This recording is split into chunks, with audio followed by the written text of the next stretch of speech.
Een nieuw jaar ligt als een onbeschreven blad voor ons. Wat zal het ons brengen? We zouden het graag weten, maar het ligt verborgen in de schoot van de toekomst. Aan de andere kant van de heuvel is het gras altijd groener. En dat is ook in deze dagen van toepassing. Het oude jaar achter ons gelaten, het nieuwe jaar nog maar net begonnen. En daar, in dat nieuwe jaar, zal alles ook weer anders zijn. Een verlangen diep in ieder van ons geworteld. Het geeft ons de kracht en het geeft ons ook de moed om op te staan en om weer op weg te gaan. Maar diep in ons hart weten we ook dat alles toch ook weer hetzelfde zal blijven. Dat alles niet op slag anders kan en niet op slag anders zal zijn. Maar we wensen elkaar en we wensen onze wereld zegen toe.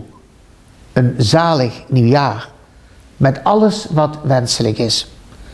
Liefde, vrede, gezondheid, niet onbelangrijk.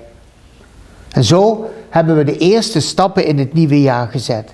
Zo gaan we op weg. En we doen dat, en zo spreek ik deze woorden tot u als mensen van geloof. We weten en we vertrouwen erop, de weg van het leven, ook in het nieuwe jaar, gaan wij met God. De God van Abraham, Isaac en Jacob draagt ons in zijn hand.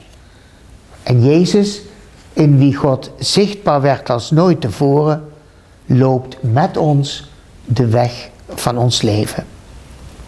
We weten en we mogen erop vertrouwen, ook in 2026, we hoeven het niet alleen te doen. Maar we worden er als gelovige mensen wel toe uitgenodigd. Het wordt ons als het ware in ons hart gelegd om het met onze mogelijkheden en onze talenten zo goed mogelijk te doen.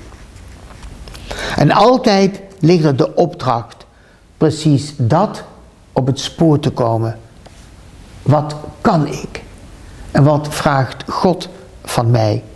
En hoe kan ik werkelijkheid doen worden wat God in mijn hart heeft gelegd?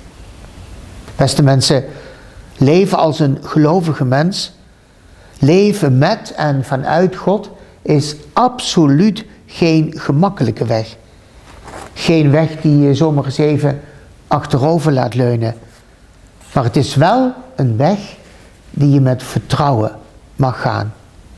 Want ook in 2026 laat God jou, laat God ons niet alleen. En dat geldt voor alle facetten van ons leven. Onze parochies lopen volop mee in de pas van de missionaire parochie. Heel ons bisdom is hiermee doende. De vriendschap met Christus moet dragend zijn en leidend. En steeds meer worden bij en voor alles wat we als parochies doen. In dit verband is er ook binnen de pastorale zone Zeeland aandacht voor alle ontwikkelingen op parochieel gebied in heel de provincie Zeeland.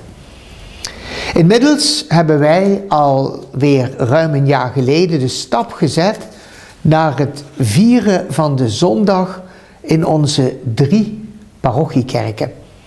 Om 9:15 in Oostburg, om 10:00 in de basiliek van Hulst en om 11:00 in de kerk van Terneuzen. En gelukkig vinden velen van u de weg naar die vieringen. Daar ben ik echt heel blij om. Daar is het team heel blij om. Daarnaast zijn er op de weekdagen vieringen geroosterd in andere kerken waar dat nog kan. En ook in de Bedevaartkerk van Aardenburg zijn regelmatig vieringen, als ook in de kapel van Ter Eke. En niet te vergeten de verzorgingshuizen, waar we ook steeds zijn om volgens rooster samen te vieren. Waar we natuurlijk altijd aandacht aan geven, hoe zou het ook anders kunnen als sacramentele kerk, dat is het vieren van de sacramenten. En dat is gauw gezegd, maar dat is een hele range van dingen die we doen. Heel veel sacramenten vieren we op allerlei momenten. Daarnaast is er ook aandacht voor de geloofsontwikkeling. En zeker ook in deze tijd is dat van belang.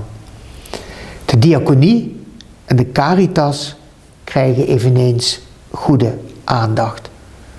En ongetwijfeld hoorde u in het afgelopen jaar, maar ook in het jaar daarvoor al, over ons vaste actieproject. Maar ook in 2026 zal dat project voor de werken van pater Cyril Swenne, die geboren werd in Sint-Jan Steen in Colombia, aandacht krijgen. Onvermoeibaar zet hij zich in voor de verbetering van de levensomstandigheden van de velen die daar aan hem zijn toevertrouwd. En wij als CS Vlaanderen helpen hem om daar een financieel fundament onder te kunnen leggen. Ik wil dan toch nog een paar momenten noemen uit dat nieuwe jaar dat voor ons ligt.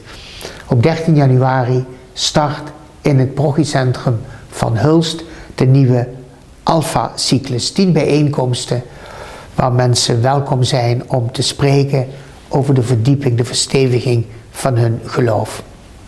En onder het thema Vaar naar het diepe wordt op donderdag 12 en vrijdag 13 maart 2026 de conferentie Missionaire Parochie in Veenendaal gehouden, waar vanuit het hele land mensen naartoe zullen gaan.